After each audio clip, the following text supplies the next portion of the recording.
The idea of keeping an open mind about religion is why I composed and wrote a letter 6 years ago to a 9-year-old audience of one. My grandson made the decision to be baptized after he had attended some summer Bible camps, and his grandmother and I showed up for the event and were supportive. However, I wanted my grandson to think about what he was told in church rather than trusting and accepting it absolutely. I was born in Pennsylvania in a place called the Rosalia Foundling Asylum and Maternity Hospital. I was adopted, fortunately, by two extraordinary people. My adoption was conditional on my being raised in the Roman Catholic Church. So I attended a Catholic elementary school. I was drilled on a catechism. I went to Mass 6 times a week. I experienced confession, communion, and confirmation. I was conditioned. But during my childhood, I clearly remembered hearing a televangelist asking for money. And he explained that if you didn't give more than you could afford, then God would not consider your donation adequate. And that was the beginning of my skepticism, even that big, right? So the Catholic Church had a lot of questionable doctrine. Limbo, original sin, purgatory, infallibility, indulgence as a commodity. I started to have my misgivings early. As I got older, there were more data points outside and inside the Catholic Church that added to my uneasiness. Too much myth and ritual, not enough logic. I did some independent study. I paid attention and saw a lot of inconsistencies. And when I was 22 years old, I pushed away from religion. Except for an occasional foray, I stayed out of churches till I got depressed after the 2024 election, and my wife Eva brought me here. So, comfortable here. But I wrote my grandson a letter about the time he was baptized to convey the idea that he should keep an open mind, and blind faith is not a good way to go. Here is Bertrand Russell's take on religion. There are two sorts of religion, the institutional and the personal. Those affecting society and public life are institutional religions. Those affecting inner beliefs and attitudes are personal religions. The historian and sociologist are chiefly occupied with religion as embodied in institutions. What makes my attitude toward religion complex is that, although I consider some form of personal religion highly desirable, I feel that many people are unsatisfactory through the lack of it. I cannot accept the theology of any well-known religion, and I incline to think that most churches at most times have done more harm than good. Almost all the changes which the world has undergone since the end of the Middle Ages are due to the discovery and diffusion of new knowledge. This was primarily the cause of the Renaissance, the Reformation, the Industrial Revolution. It was also very directly the cause of the decay of dogmatic religion. The study of classical text in early church history, Copernican astronomy and physics, Darwinian biology, and comparative anthropology have each in turn battered down some part of the edifice of Catholic dogma, until, for almost all thinking and instructed people, the most that seems defensible is some inner spirit, some vague hope, and some not very definite feelings of moral obligation. This result might perhaps have remained limited to the educated minority, but for the fact that the churches have almost everywhere opposed political progress with the same bitterness with which they have opposed progress in thought. Political conservatism has brought the churches into conflict with whatever was vigorous in the working classes and has spread free thought in wide circles which might otherwise have remained orthodox for centuries. The decay of dogmatic religion is, for good or evil, one of the most important facts in the modern world. Its effects have hardly yet begun to show themselves. What they will be, it is impossible to say, but they will certainly be profound and far-reaching. Religion is partly personal, partly social. To the Protestant, primarily personal. To the Catholic, primarily social. It is only when the two elements are intimately blended that religion becomes a powerful force in molding society. The Catholic Church, as it existed from the time of Constantine to the time of the Reformation, represented a blending which would have seemed incredible if it had not actually been achieved. The blending of Christ and Caesar, of the morality of humble submission with the pride of imperial Rome. Religion is a word which has many meanings and a long history.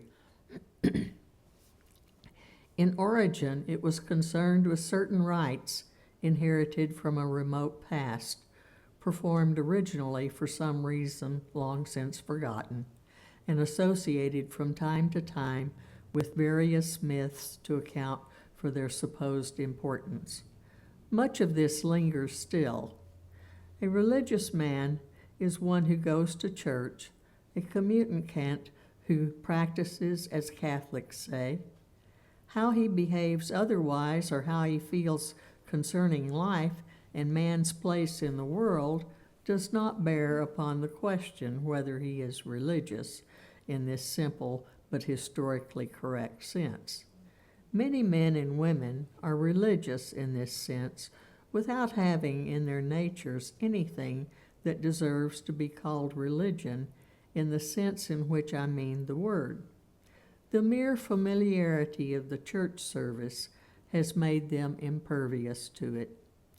They are unconscious of all this history and human experience by which the liturgy has been enriched, and unmoved by the glibly repeated words of the gospel, which condemn almost all the activities of those who fancy themselves disciples of Christ. This fate must overtake any habitual rite. It is impossible that it should continue to produce much effect after it has been performed so often as to grow mechanical. If a religious view of life and the world is ever to reconquer the thoughts and feelings of free-minded men and women, much that we are accustomed to associate with religion will have to be discarded. The first and greatest change that is required is to establish a morality of initiative, not a morality of submission, a morality of hope rather than fear, of things to be done rather than of things to be left undone. It is not the whole duty of man to slip through the world so as to escape the wrath of God. The world is our world, and it rests with us to make a heaven or a hell. The power is ours, and the kingdom and the glory would be ours also if we had courage and insight to create them. The religious life that we must seek will not be one of occasional solemnity and superstitious prohibitions. It will not be sad or ascetic. It will concern itself little with rules of conduct. It will be inspired by a vision of what human life may be and will be happy with the joy of creation, living in a large free world of initiative and hope. It will love mankind not for what they are to the outward eye, but for what imagination shows that they have in them to become. It will not readily condemn, but it will give praise to positive achievement rather than negative sinlessness, to the joy of life, the quick affection of the creative insight by which the world may grow young and beautiful and filled with vigor. So I'm about to go through a letter that written to my grandson, 30 June 2019. Hey Micah, Grandma and I are proud of you and the decision to be baptized. Tells us that you're a good guy who's trying to be an even better guy. We're sure that we'll have many more occasions to be proud of you as you go forward. I was baptized as a baby in the Catholic Church. I went to the Sacred Heart Catholic Church school until I finished 8th grade. I was an altar boy and a choir boy, and I was a lot like you when I was your age. I spent lots of time over the years since then learning about many religions. Since I was about 22 years old, I have no longer been tied into any church. But I've tried to be a good guy and not to be disappointed when I look in the mirror. The last time somebody asked me what I believed in terms of religion, I answered that I believed in never doing anything that would make my mother ashamed of me. I don't think I'll ever have a better answer than that. But I learned important stuff from the Bible and from church, and I thought this might be a good time to pass along to you some of the most helpful things I learned along the way. God has his commandments, Grandpa has his moral compass. So, number 1 of 13, in case you're tracking. Treat people the way you want them to treat you. This is the single most important thing in the Bible, and the one point most important to remember. People call it the golden rule. If you think about it, it covers almost all the other rules. Keep this one in mind if you forget all the other stuff, and you'll do just fine. Item 2, never get too full of yourself. You should make sure that you never come on too strong, brag on yourself, or put other people down. You never need to talk too much if you're doing the right things and behaving honorably. Grandma always says, watch what people do, not what they say. Believe me, if you forget the Bible verse cited below, the world will make sure you remember. 3, God helps those who help themselves. If you're on a boat in the middle of a lake and the boat sinks, just start swimming and save the praying for later. God is not standing by to fix things for you that you can fix for yourself. This idea started out with the ancient Greeks and has been repeated down through the years up to a restatement by Benjamin Franklin. Even the Muslims have a saying, trust in God, but make sure your camel's tied down at night. Number 4, don't be too hard on other people. Remember that you screw up too. Tolerance and forgiveness are good things. It's better to spend your time working on yourself than to spend it criticizing other people. One of the most unforgettable stories in the Bible is one where people were about to kill a woman with stones because she had done some bad things. Jesus started privately writing in the sand the bad things that each person with a stone had done, and they were so ashamed they let the woman alone and went away to fix their own selves. Now, this is a good time to say that I've done a bunch of hurtful things that I regret and that I'm ashamed of. Call them sins or mistakes. You'll screw up too. You'll know because your conscience will tell you, and you'll feel bad about what you've done. I try to learn from the bad things I've done and not repeat them. I also try to do more good things than bad things.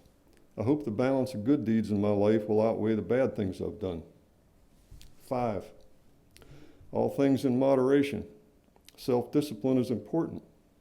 Food, girlfriends, video games, and beer are all good things unless you overdo them. Then comes trouble. 6, the things that you do have a big influence on the things that happen to you. The Bible teaches that whatever kind of seeds you put in the ground, those are the kind of plants that will grow for you. When the Bible was written, there were a lot more farmers around. Another religion calls that karma. Just keep in mind that if you do good things and hang around good people, you're setting yourself up for more good things, and vice versa. Number 7, be a fixer, don't be a whiner. An old Chinese adage is, it's better to light one candle than to curse the darkness 1,000 times. That means putting your energy into one small fix is better than complaining again and again. This isn't exactly in the Bible, but it should be. Number 8, take good care of yourself. Your body and your mind together is like a machine that you need to take care of. Exercise your muscles and your brain and don't let either one get lazy. Put good things into your body and keep bad things out. And don't take pointless risks with the miracle machine you've been given. Number 9, being kind is more important than being holy. The Good Samaritan stopped and helped the guy after the guy was robbed and beaten up, after a couple of preachers walked right past the victim without stopping. Number 10, work hard. Anything worth doing is worth doing well. Put your best effort into school, sports, and your jobs. If you give it your best, rewards will come.